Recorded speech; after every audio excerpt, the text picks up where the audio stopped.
everybody, welcome back. If this is your first time joining us, my name is Tawana. And I'm Lucian. And this is our channel, Autism Journey Times 2. Basically, this is the channel where we come on and we talk about our autism journey that we have with our two children. As I explained in our first video, if you haven't checked that back, scroll down and check that out. But our first video was basically giving you a rundown of, our children. Once again, we have a 14-year-old and he's high functioning. He has high functioning autism. And then we have a newly turned 8-year-old, and he's considered severely autistic because he's nonverbal, and he's also being diagnosed with childhood apraxia of speech. So today we wanted to tune in, go ahead and get our video in and tell you guys what, a little history of what's been going on. So today we're going to be talking about our oldest, our 14-year-old TyCian. Now, if you haven't subscribed, please be sure to click that subscribe button. Also, hit the bell so that you know when we do drop some new gems or drop some new videos for you guys.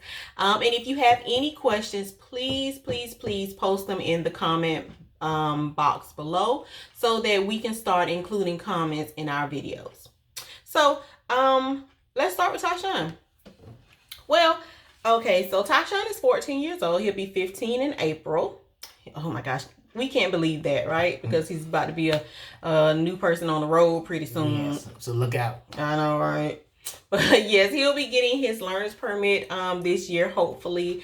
So yeah, we're like that. That makes you really do an age check on yourself. But anyways, so let's take you back to TyCian's initial diagnosis. Well, I guess I'll speak on that because when TyCian was diagnosed, Lucian was overseas. Well, we were stationed overseas, so we were in Spain, Germany. If there's any new any military people just watching us, whoop, whoop, we were at Bitburg, which is no longer there. I don't think they tore down. They shut it down. Yeah, so they shut that down. The housing, the whole base, or just the housing. Just housing. Okay, the housing. Okay, but we were living there. Now, when we first arrived at Spain, Lucian was getting ready to deploy. So shortly after.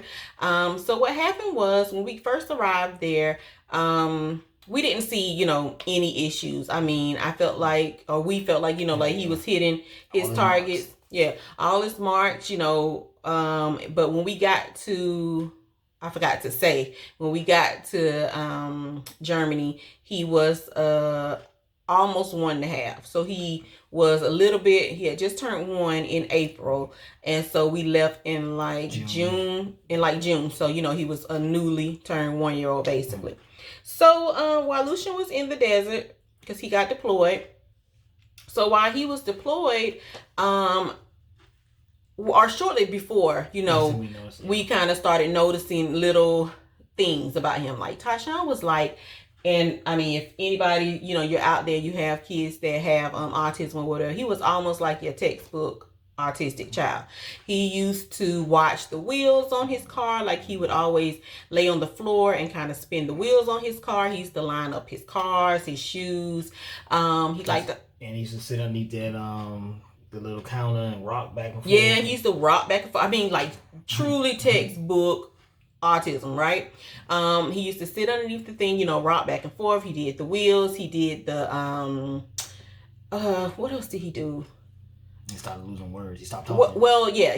He started doing this stuff prior to him losing words. New parents, we knew nothing about autism. So, none of that kind of struck us as, surprising or anything. We just used to let him be him. So while Lucian was overseas, I keep saying overseas, but while he was deployed, overseas, we were already overseas. But while he was deployed, that's when, I guess, I went, had to do his checkup, his 18-month checkup. And then, you get that questionnaire that asks you all these questions. And it's like, oh, is he doing this? Is he speaking this many words? Is he doing this? And it's like, nope. So going down the list, I'm like, nope, not hitting any of those marks. And it's weird because he did have some words that he said, but he dropped them. And I think that if someone would have told us that was something to look for, we would have looked for it. But when he dropped the words, it was like, we didn't even pay attention to the fact that he dropped the words. But he only had like a few words. He had like, dad, dada, he had mama, he had like ball, he had car, like little, words or whatever. So anyways, so I ended up taking him to the doctor because, I was there with him, and I ended up expressing my concerns to his pediatric doctor. And so when I expressed my concerns, she was saying, oh yeah, he should be hitting these marks. He should be having this, that, and the other. So we're going to refer him over to early intervention. So in overseas, it was called EDIS, which it was called EDIS. I think it was like early developmental intervention, something like that.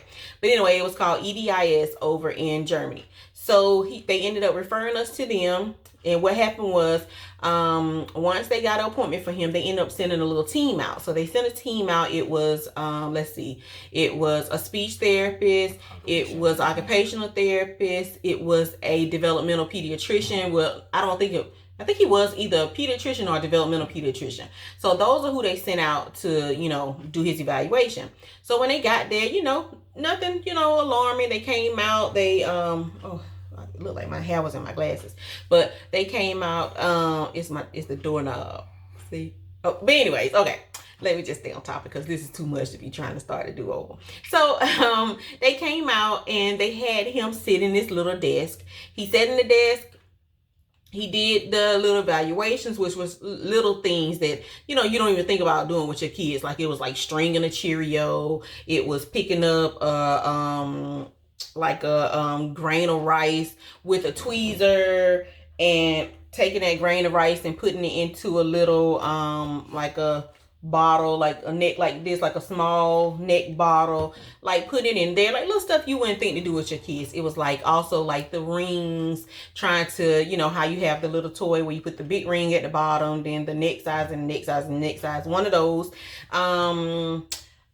Asking him different directions, asking him to try to repeat things, asking him to put things over something or under something, or, that kind of stuff. So, they did that evaluation, and I just watched. And then eventually they were like, okay, we'll get back to you. We'll let you know the results or whatever. And they, they left. So they left. And then, I'm not sure exactly how much time after that passed, but when they came back and they had the follow-up appointment, they explained to me like what his levels were, like what his scores were, what he scored on certain things, and they were saying that he had issues with what's wrong? And okay, sorry everybody. Okay, we're back. So, they basically was telling me the levels, telling me what he scored in on the test that he ran.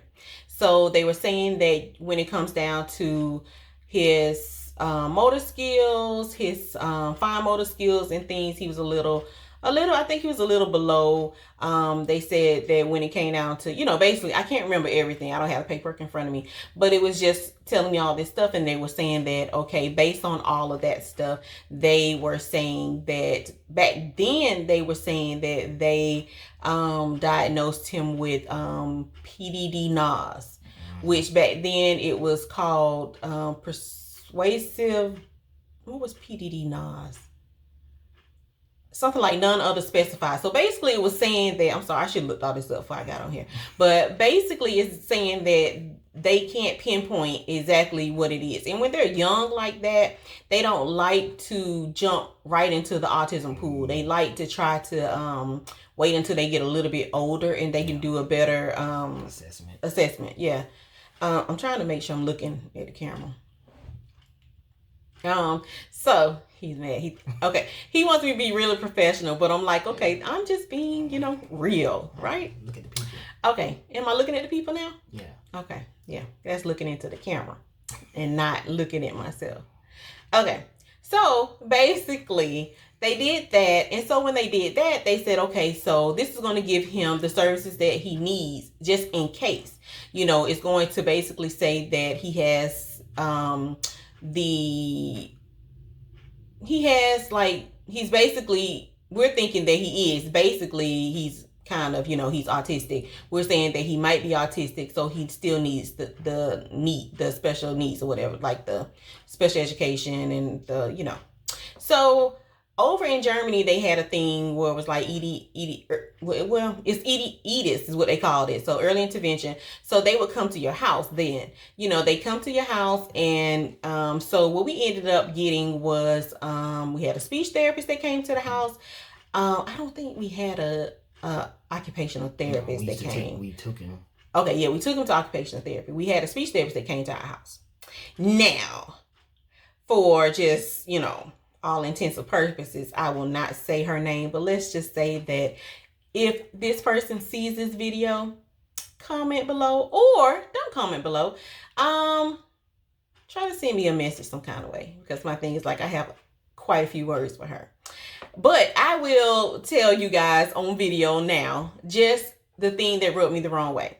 If your child, however, is ever diagnosed with autism or anything on the spectrum, and you're beating yourself up because you feel some kind of way about it, you're down about it, you're sad, you're having all these mixed emotions, try not to listen to someone who makes you feel as though your child will never be this or never be that, because that's so untrue. And at that age, no one can tell you what your child will or won't be, because there's so many things that can be done, and there's so much hard work and so many consistent things that you can do as a parent to get your child on the path that they need to be. So you never know where your child will be. And which that's the purpose of early intervention. Right. Early intervention is key when you're dealing with anything, which, when we get into the story about TyCian's, then we'll, explain more about that. But just to give you a little backstory, this specific therapist made it seem as though, oh, your child has autism. He will never be on the same, wavelength as his peers. He will never be able to do this. He will never be able to do that. He will never, and this is me, because I'm talking to her and I'm asking her, what can I expect? Like, I don't know, what's going on. I don't know anything about autism. I mean, this is my first time ever hearing about it. So what can I expect? And this is what she's saying to me, a brand new parent, a first time parent at that, and a first time parent of a special needs child. So, like I said, lots of choice words for that person, but whatever. Anyways, to move past this person before I blur her name out. Okay, so I'm pretty mad about that. Lucia knows how I feel about that. But anyways, just never let anyone tell you what your child will or won't be, because they don't even know. And even honestly, from a speech therapist or professional point of view, they should never say your child won't be able to do that, because that speaks highly of your job. That tells me that you don't have what it takes, or you don't believe in yourself enough to know that you won't be able to get my child where he needs to be. So either way, I might have knocked the plug out. If you want to look in the back of the thing and see if you can put the plug in. For the plug. I'm sorry, y'all. Give me a minute. Okay, sorry, y'all. This is a longer video, so we just getting into it. But anyways, that speaks a lot. Like I said, it speaks a lot to her professional ability of whether or not she will be able to get my child where he needed to be. But that's neither here nor there. That's not really a conversation for this video, but it can be a conversation for her if she wants to hit me up. Okay, but anyways, let's move past that. So, we had the help from this speech therapist. Needless to say, got us nowhere. So when when he turned 3, he was able to attend the preschool. Okay, so he attended the preschool at an elementary school. They had like a special needs school, and he could attend that preschool. I think he was there for probably like I think it was like 2 hours or 3 hours or something like that a day. So he went there. Teachers were amazing. Like we would give props to his teachers. He had them for 2 years. And so the teacher was Angela. and we loved Angela. And then his other teacher was Carrie, and we loved Carrie, which was AKA Tiger, because for some reason TyCian called her Tiger. Now, while he was there, he made leaps and bounds. He was saying words. He was interacting with his peers. He was, which is always a struggle too, even for kids, even if they're not on the spectrum. Interaction with your peers is a struggle for only children. So for anybody that's the only child, that's always a struggle anyway, because it's just them. So he was doing all of these things. So that was great. So, okay, we were there for 2 years. In those 2 years, he did great. He picked up words. He, did really, really good. So we ended up moving. We PCS from there, and I wanted to go back. Oh, okay. Even, during that time frame too. So, was it one Christmas when he had that leapfrog tablet, and how he was able to teach himself his ABCs. And one day, once I got back from my deployment and I came back and sitting there, like, you know what? Let me see if he know his ABCs and know his letters. And so he had an ABC puzzle. And so I would take the puzzle down. I was like, hey, show me the letter A and show me the letter B. And then it got to the point where I was like, well, if I'm doing it in order, you're gonna know. So I just started picking random letters, and he knew exactly what letters were what they were. Then when we got to the numbers, it was the same thing. He knew what numbers were numbers, and it was nothing that we taught him. It was nothing that the speech therapist taught him. He taught himself by using this leapfrog laptop. It was like a toy, but it was an educational toy. But he taught himself how his ABCs, his numbers. Then he had this gift with being able to put puzzles together like super fast. Like you would take break a puzzle down, and boom, he'd put it back fast. He would beat me in putting puzzles together. And this is like what age? 2. 2 and yeah. 2 and 3.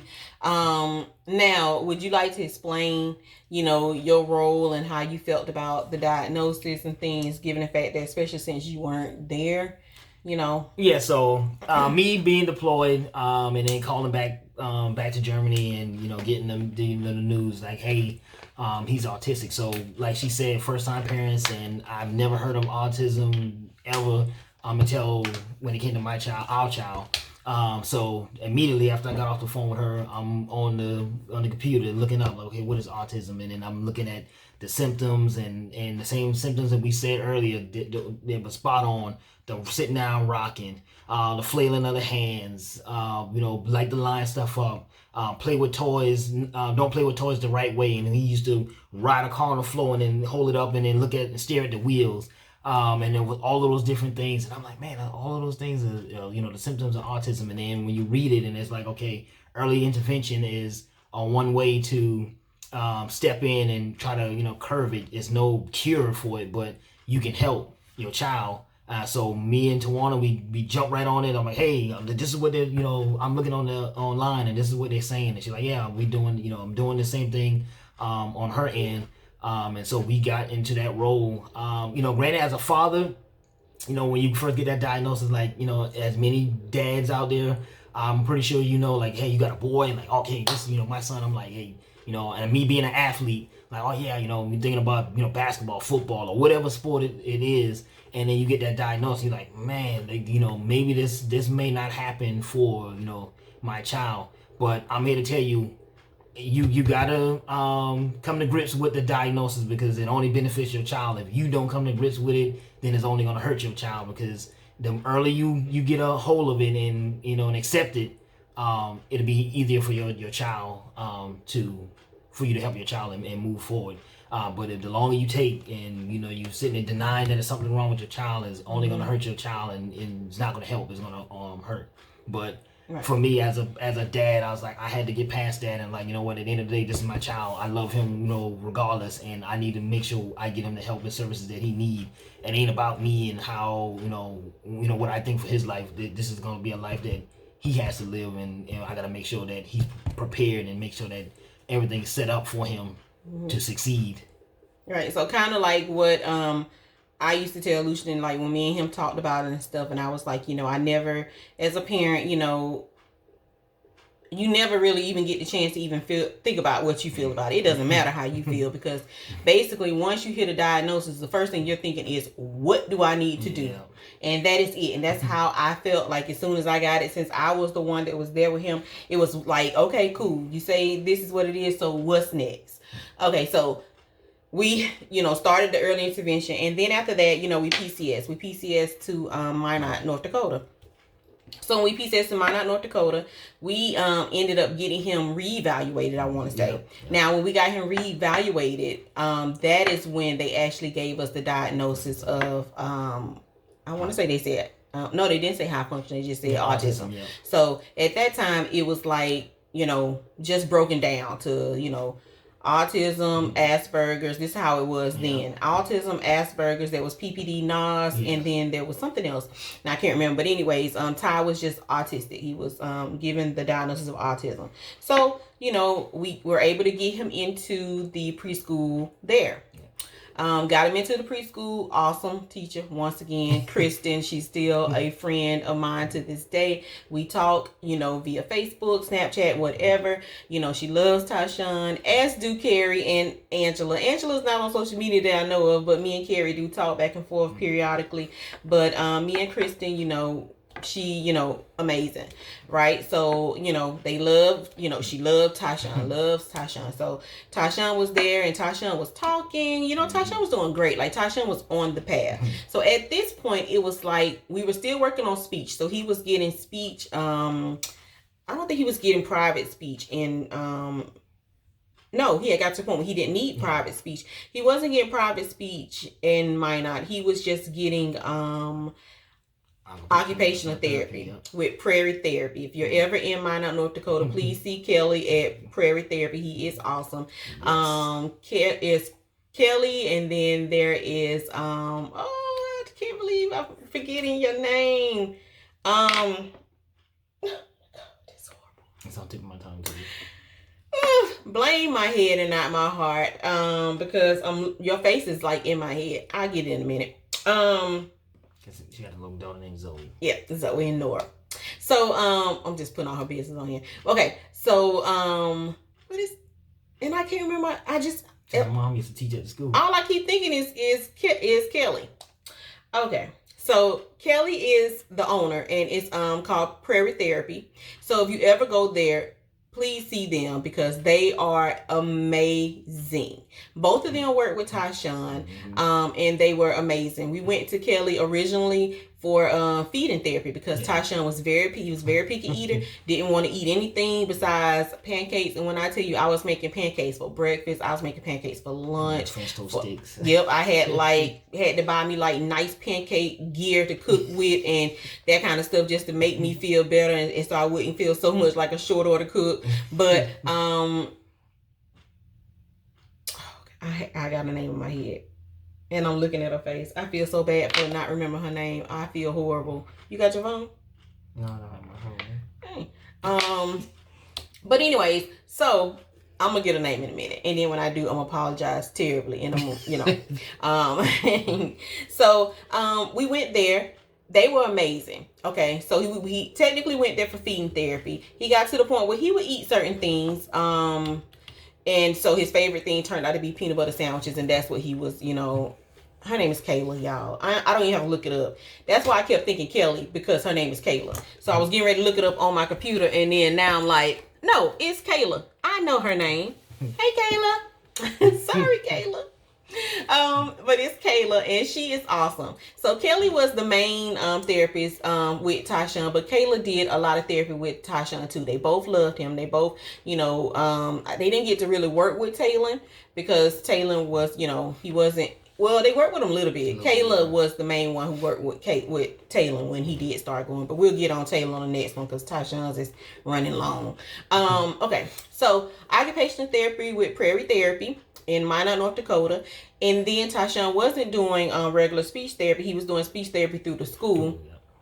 So, he was there for kindergarten, pre-K. We actually kept him back another year in pre-K because the issue with TyCian was that he had got kind of, caught up with,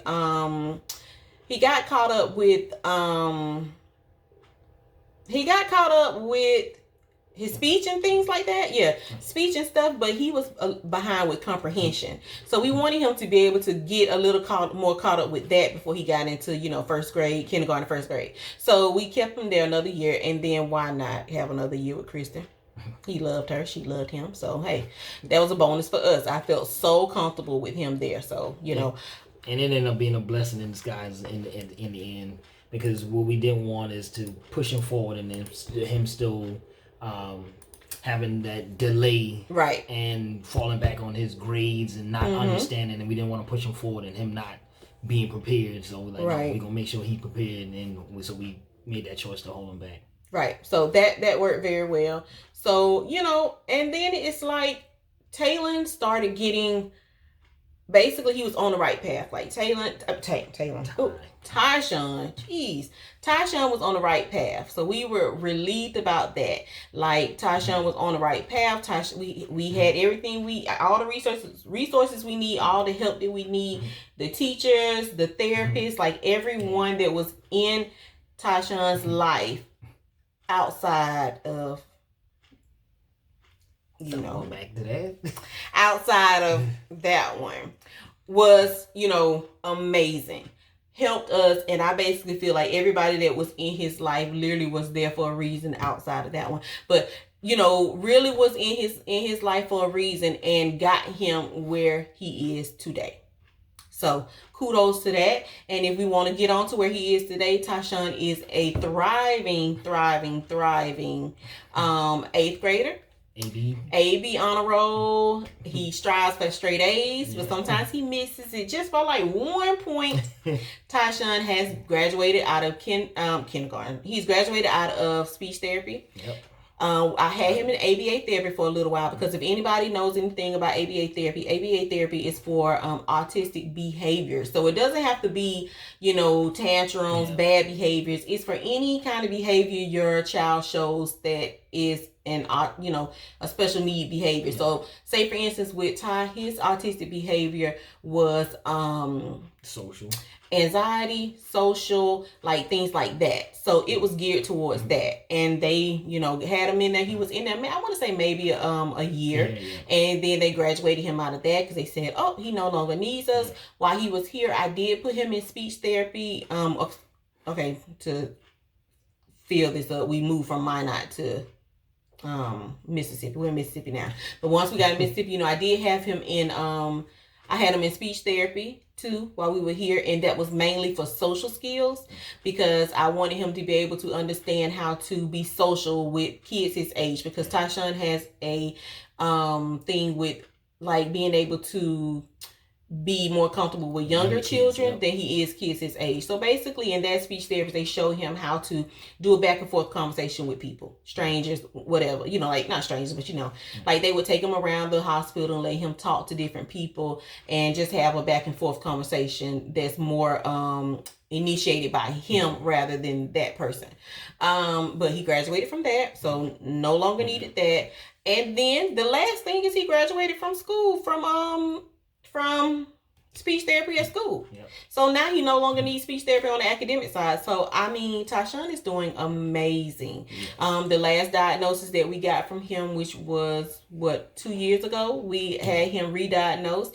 They gave him the diagnosis of stage 4? I always get it mixed up. I think it's stage 4 because now they do it by numbers. Yeah. So let's say 4 is the high autism, high functioning, and 1 is severe. It's either one of those. Either it's 1 is high and 4 is severe. Whichever one it is, he was high functioning autism. So that's when he got that. And then it's also, back in the day known as Asperger's, which is kind of basically what he will be getting around the age of like 9, 8 or 9 is when they start diagnosing Asperger's. So that was right on time, which we knew because we have a nephew. My sister's son has Asperger's, so we knew that that's what he was gearing towards. So he has that diagnosis, and he's flourishing. Like he has his days where because he has high functioning autism, Asperger's, that you don't really see the little twerks or little like little quirks, not twerks. Oh my gosh. quirks. Oh, this is gonna have editing just everything. Yes. But the little quirks that he has. So it's like sometimes I have to, reel myself in and understand that he does have autism. He isn't just free and clear. So he does have little anxieties here and there. Loud noises. He gets frustrated. Bugs. Oh, definitely. He gets frustrated easily. He has, and then it doesn't help that he has a brother that is severely autistic. So sometimes that can bother him too. But for the most part, he's doing great. I mean, there's so much more that we can say about TyCian, but just know that, we literally had the best help. I mean, that's all that I can say. We had the best help, and let's not forget like our family and our friends and things like that. They were more on the line with us. All of this was new to everybody, like to our friends, to our families. Like all of this was new, so everybody was growing with autism with us. So but everybody has chipped in to help. Everybody has been very supportive when it came down to TyCian and things like that. So we have nothing else. I mean, when it comes down to TyCian, like I said, we always felt like we wanted to get him on the right path, especially before we decided on baby number 2, because we really wanted another child, but we also knew that there was a high chance of that child being on the spectrum. There was also a high chance, that that child could have like autism or whatever else. And I mean, we knew that before we got pregnant with Taylor. However, we also felt like, okay, well, it'll be whatever God wants it to be. But for us, it was like, we're going to wait until we get TyCian on on the right path before we do that, because we didn't want to be selfish and take away from what he needed. So that's it. I mean, that concludes us and our rant about our rant or our catch up on what happened with TyCian as TyCian was growing up, or growing up TyCian. But we'll talk more about that later. But we just wanted to get on here and just give you guys this next video to give you the background on TyCian. But there will be more stuff coming on. The next video we will have will be Taylor. So yeah, we'll get to that one, and then we'll get that put up hopefully soon. But in closing, though, I did want to point out, how y'all heard the success story in the end with TyCian. So just like she said with the other therapist that said that he would never be along with his peers, and with Ty in his earlier stages, how he was reading on a higher grade level than his peers when he started reading.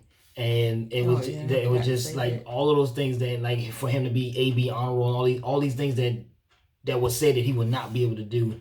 And as y'all hear here at the end, he's an AB honor roll student, and he loves reading, all big into science and all these different things, and he's so smart, like that, like just amazingly smart. So I'm proud of the young man he's becoming, and the leaps and bounds that he's made to get to where he's at right now.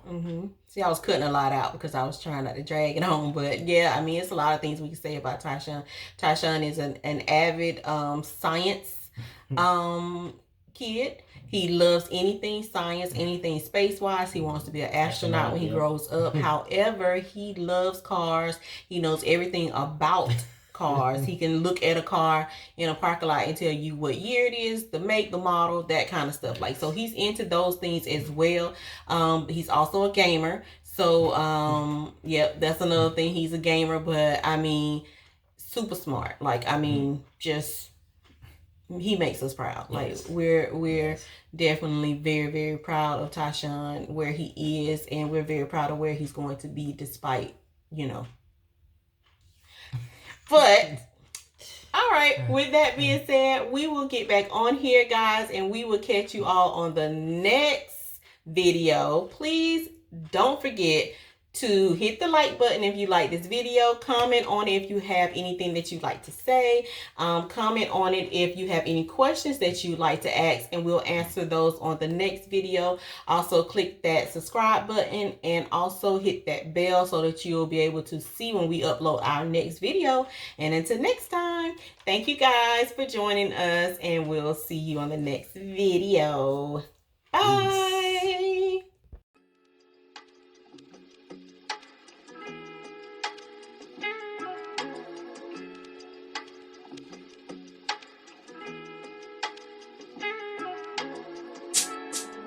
L double got that fire.